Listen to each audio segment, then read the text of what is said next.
త్రేతాయుగంలో రామావతారం తెరమరుపున ఉండి మరలా ద్వాపర యుగంలో భీమసేనుడికి హనుమంతుడు దర్శనమిస్తాడు. అప్పుడు కూడా అతని వివాహ ప్రసక్తి భీముడు కాని వ్యాసుడు కాని తేలేదు. ఆధునిక పురాణకర్తలైన పెద్దలు సువర్చల అనే ఆవిడితో అతనికి సంబంధం ఉందని ఆరోపించి తమ సరదా తీర్చుకుంటున్నారు. సువర్చలను హనుమంతుడు వివాహమాడినట్లు రామాయణంలో లేదు. కానీ తంత్రశాస్త్రములలో సువర్చలాంజనేయ అనే మంత్రం ఉంది. సూర్యుని తేజస్సే సువర్చల. సూర్యుని చెంత హనుమంతుడు విద్యాభ్యాసం చేసినందున ఆ తేజస్సును హనుమంతుడు పొందినందు సువర్చలా సహితుడైన హనుమంతుడు అని ప్రసిద్ధి పొందాడు. కారణజన్ములైన వానరులు వేదశాస్త్ర అభ్యాసం చేశారు. ఉపనయనాది సంస్కారాలు గావిస్తారు. వీరు తమ ప్రవృత్తిలో 2 ధర్మాలను స్వీకరిస్తారు. మొదటిది వానర జాతి లక్షణము, రెండవది వానర జాతి విలక్షణం. వానరులు మానవులనే అనుసరించి ఉపనయనాది సంస్కారాలు గ్రహించిన వివాహ సంపర్కము కావించకొనలేదు. వీరికి ఉపనయనం విలక్షణం, వివాహం విరోధం. వానరులకు తాత్కాలిక దాంపత్యమే కాని ఉత్తమ మానవులలాగా స్థిర దాంపత్యము లేదు. వీరికి అగ్ని పరీక్షలు కూడా లేవు. వాలి తన మరదలైన రమను పొందాడు. సుగ్రీవుడు తన వదినైన తారను పొందాడు.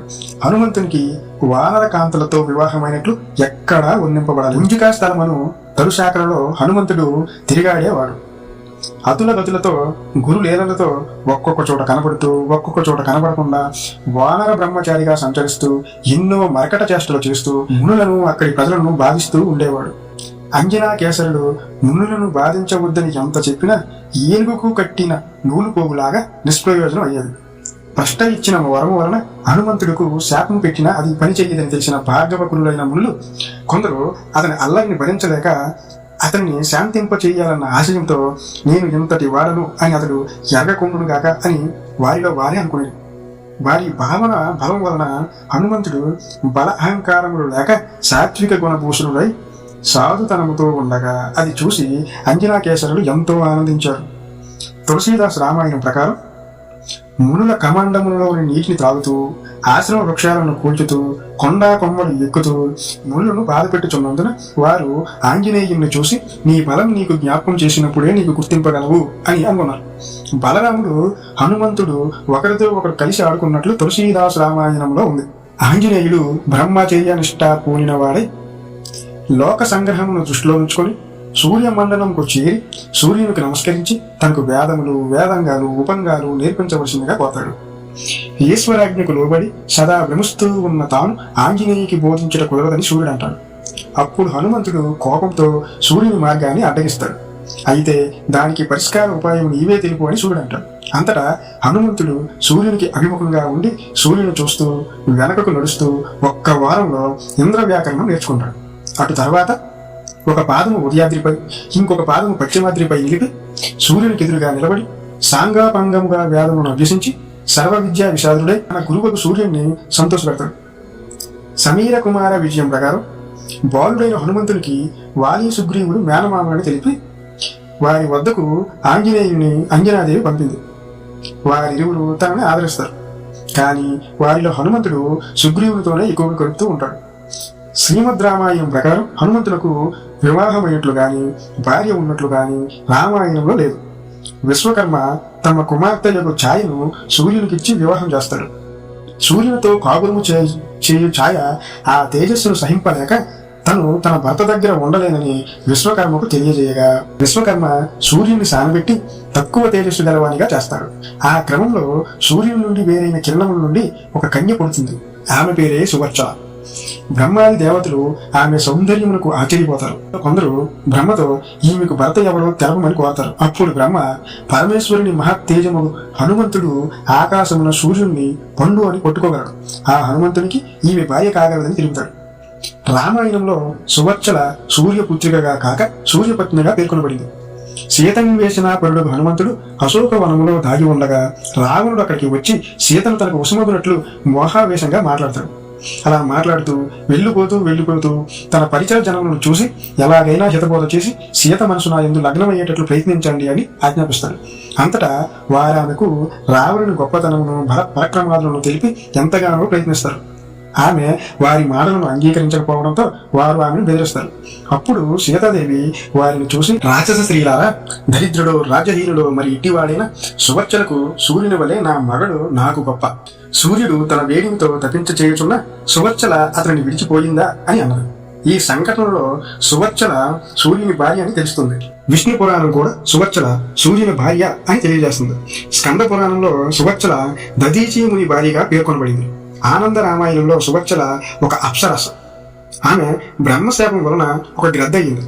పుత్రకామిష్టిలో లభ్యమైన పాయసమును కైక స్వీకరింపక దానిని పారవేయగా ఆ పాయసమును ఈ గ్రద్ద తీసుకొని వచ్చి అంజనాదేవి వద్ద వేయగా దానిని ఆమె భక్షించి ఆంజనేయుని పొందింది.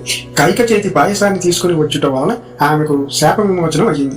గ్రద్ద రూపం వీడి అప్సరస రూపం పొంది సువర్చల వెళ్లిపోయింది. పై వృత్తాంతాలను అనుసరించి సూర్యుని భార్యగా సువర్చల, దధీచి భార్యగా సువర్చల, అప్సరస అయిన సువర్చల, శాపం వలన గ్రద్ద అయిన సువర్చల, హనుమంతునికి భార్యగా పేర్కొనబడిన సువర్చల. మొత్తం సువర్చల అనే పేరు మీద 4 పాత్రలు ఉన్నాయి. శ్రీమద్ రామాయణాంతార్థములోని కథలో రావణ వధ ఘట్టం వస్తుంది.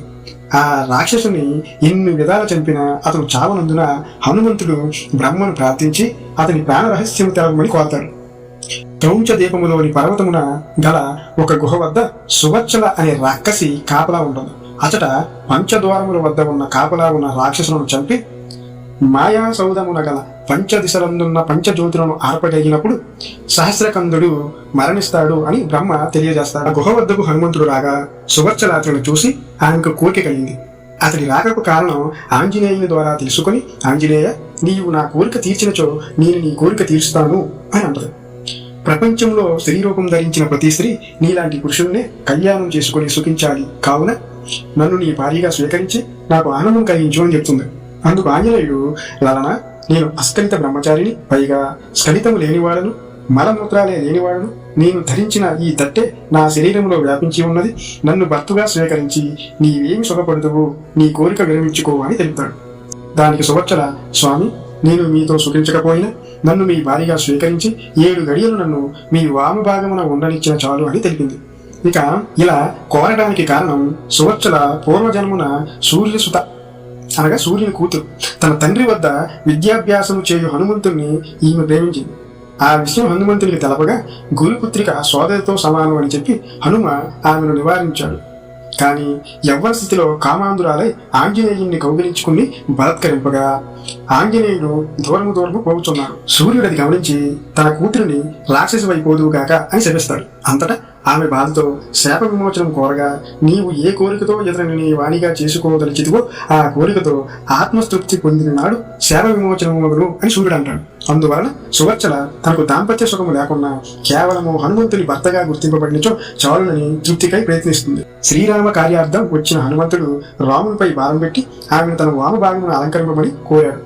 ఆంజనేయుని వామభాగం అధిరోహించిన క్షణమునే ఆమెకు రాక్షస రూపం తొలగి దివ్య రూపం కలిగింది. హనుమాన్ లీలా తరంగిణి ప్రకారం హనుమంతుడు సూర్యుని వద్ద విద్యాభ్యాసం చేస్తున్న సమయంలో ఒకనాడు సూర్యుడు, ఆంజనేయ, ఇంద్ర వ్యాకరణాది 9 వ్యాకరణాలలో 5 వ్యాకరణములు మాత్రమే నీకు చెప్పాను. మిగిలిన 4 వ్యాకరణములు గృహస్థులకు మాత్రమే చెప్పదగినవి, బ్రహ్మచారులకు చెప్పరాదు. నీవు బ్రహ్మచారివి కదా అని వీలులాగా చెప్పలేదు. కానీ ఇప్పుడు ఒక పని చేసినా ఆ 4 వ్యాకరణములు నీకు నేర్పుటకు వీలవుతుంది. నాకు ఇవ్వవలసిన గురుదక్షిణగా నీవు నా కోరికను తీర్చు. నా కుమార్తె అయిన సువర్చలను వివాహం చేసుకో. నాకు అదే గురుదక్షిణగా భావిస్తాను. నీవు గృహస్థుడు అవుతావు. మిగిలిన 4 వ్యాకరణములను అభ్యసించడానికి నీకు అర్హత వస్తుంది. ఆమెకు నీవు భర్త అవుతావని ఆమె జన్మించిన నాడే బ్రహ్మ చెప్పాడు. అప్పుడు ఆంజనేయుడు, స్వామి, నేను అస్కలిత బ్రహ్మచారిగా ఉండాలని అనుకుంటున్నాను. నన్ను వివాహం ఆడమంటున్నారు.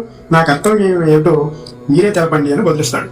హనుమ, నీకు వ్రతభంగం కలగకుండా వరమిస్తాను అని సూర్యుడు అంటాడు. దానికి ఆంజనేయుడు అంగీకరించాలి. నా వలన సువర్చలకు భర్త దేహ సంపర్కం ఉండదు, ఇందుకు ఆమె అంగీకరిస్తుందా అని సందేహిస్తుంటే సూర్యుడు ఈ విషయాన్ని సువర్చలకు తెలియజేస్తాడు. సంపర్కము లేకపోయినా ఆంజనేయుడు తనకు భర్త ఒక చాలుని ఆమె అంగీకారం తెలపగా వారికి జ్యేష్ఠ శుద్ధ దశమి నాడు కశ్యప గోత్రులకు సూర్యుడు తన కూతురుకు సువర్చలను కౌండున్యాస గోత్రుడైన హనుమంతునికిచ్చి వివాహం చేస్తాడు. వివాహానంతరం సూర్యుడు మిగిలిన 4 వ్యాకరణములను ఆంజనేయుడికి బోధిస్తాడు. హనుమంతుని మనకు పరిచయం చేసిన వాల్మీకి మహర్షి తన శ్రీమద్ రామాయణంలో హనుమంతుని వివాహ ప్రసక్తి తేనే తేలేదు. వాల్మీకి తెలిసినంత వరకు హనుమంతుడు బ్రహ్మచారియే.